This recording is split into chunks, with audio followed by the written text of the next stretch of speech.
Well, here we are. This is at American Cycle Fab. You can see all this great stuff on the walls.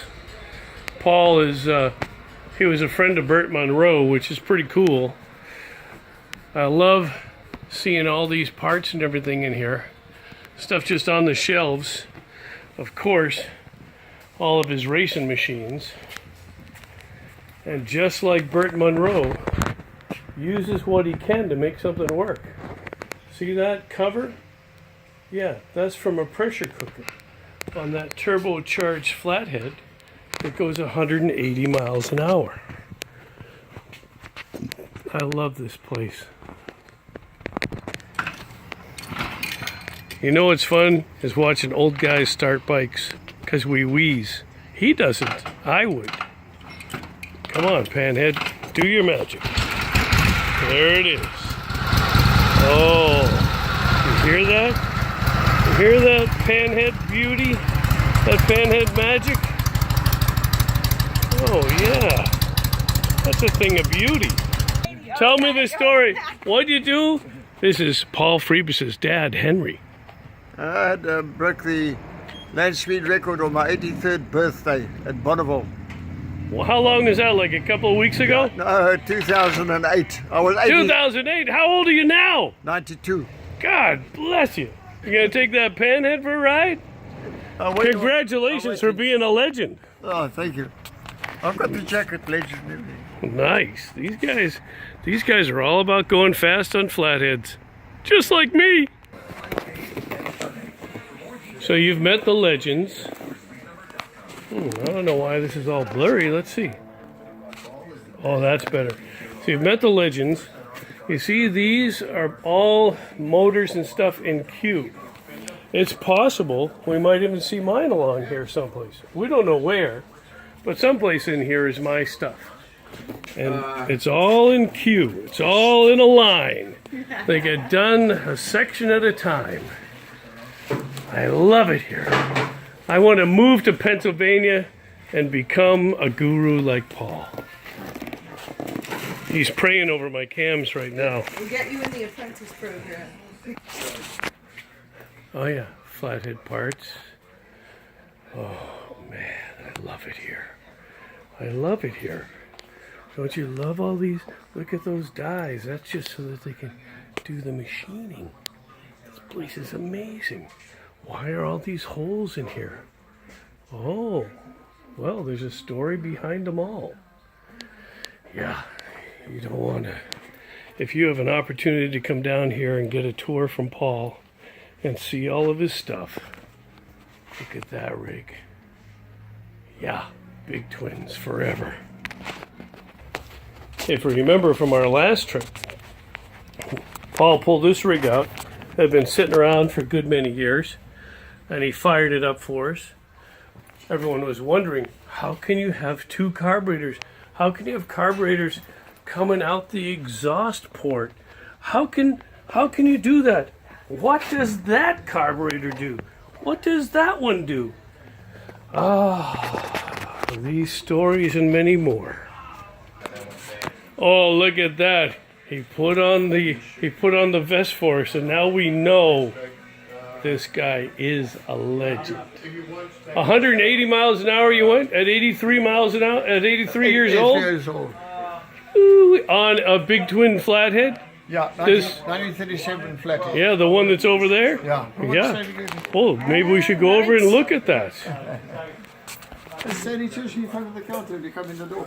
Yeah, I know, I love it. last time we were here. Awesome. Thank you. Next. How's he do it? You're in the next Freebus office. magic. This has got a whole Burt Munro vibe. It's a beautiful, beautiful bike. But this bike went 180. But wait, Henry, the father, rode that other weird bike. Hold on. So you're saying that at 83 years old, you rode this 45 cubic inch, 1937 45 cubic inch, heavily modified flathead to what speed? I got 139.663. 139.663 at 83 years old on this. Either you really trust your son or you're 83 and you don't care. Which was it? I think he knows what I can do, what I'm capable of. That is a fun machine. The stories that we hear from people that we visit are astounding. I love this place. Look at all those trophies. Yeah, I'm up there too. Oh man, it must be awesome to be great. Oh wait, Okay. I am great. I'm married to Chopper Deb. Yeah, right up there. You'll see Paul. Paul would hang around with Burt Monroe. Yep.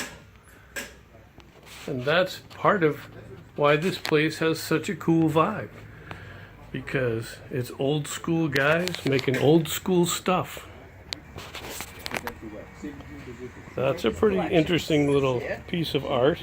And he probably knows what each one of those were used for. Oh, I'm sure he does. I'm sure that Paul knows exactly the kind of sickles and from where, who made them, and by what language.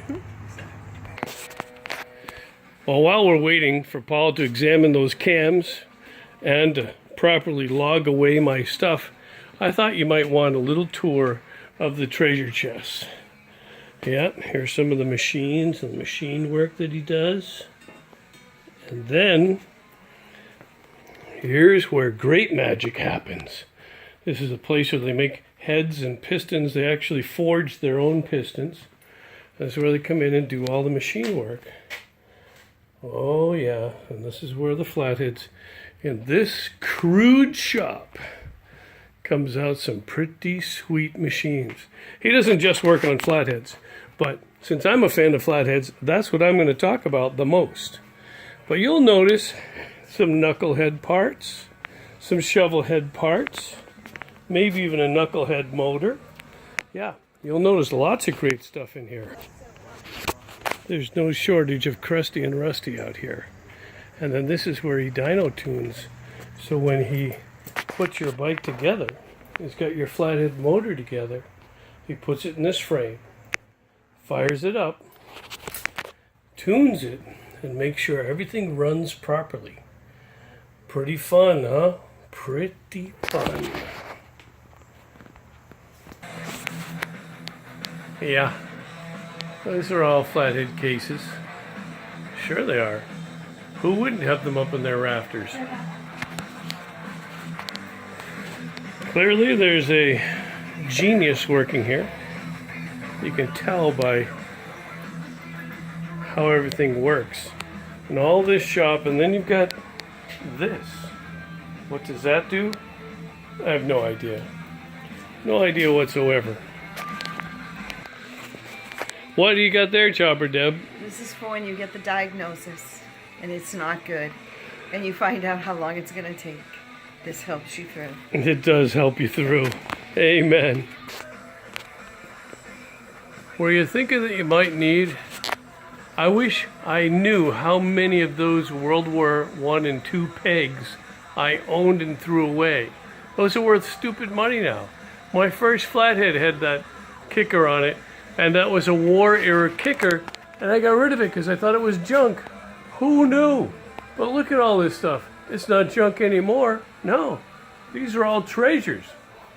Treasures that people want, that they're willing to pay big money for. I just don't know what to make of it all. More stuff hanging from the rafters.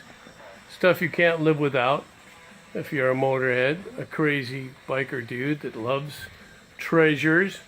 They're all in here.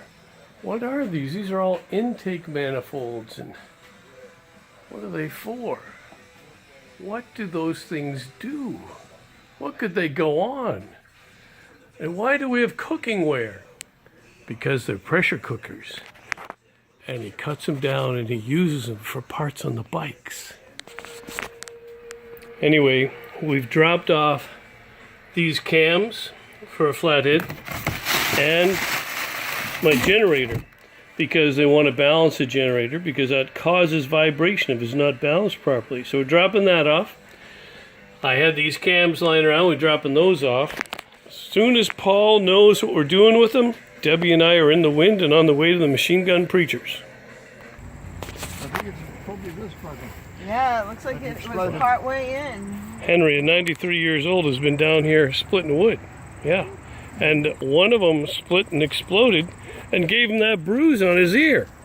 Yay, caramba. Whoa, that thing's horrible. Yeah. Thank goodness he was looking away. 93 years old, splitting wood. Because that's the way things get done. And isn't that great? So we're reenacting the You put that one down. horrible tragedy. You push that There he goes. He's splitting the wood. one. Then you gotta watch. I hope nobody gets hurt now. You see, as she blows up pressure, and she came at me.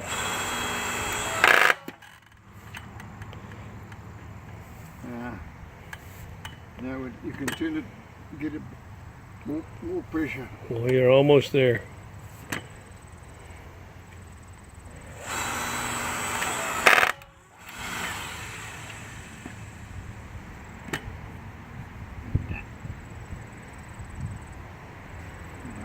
I don't know if that thing's going to split. It's a notch, you see. I've got a toy here. My baby toy. Never lets me down. With one lever, you can move the world. That's right. You see that? That looks downright deadly, if you ask me. Notch. Yeah. Get up. That's That'll burn. burn that one big. That'll burn. You see, this is a bit big stuff. You just never know what you're going to see when Debbie and I travel. In down. Oh, look at that. What a piece of work. Yeah. What a piece of art. Man, you're handy. Yeah.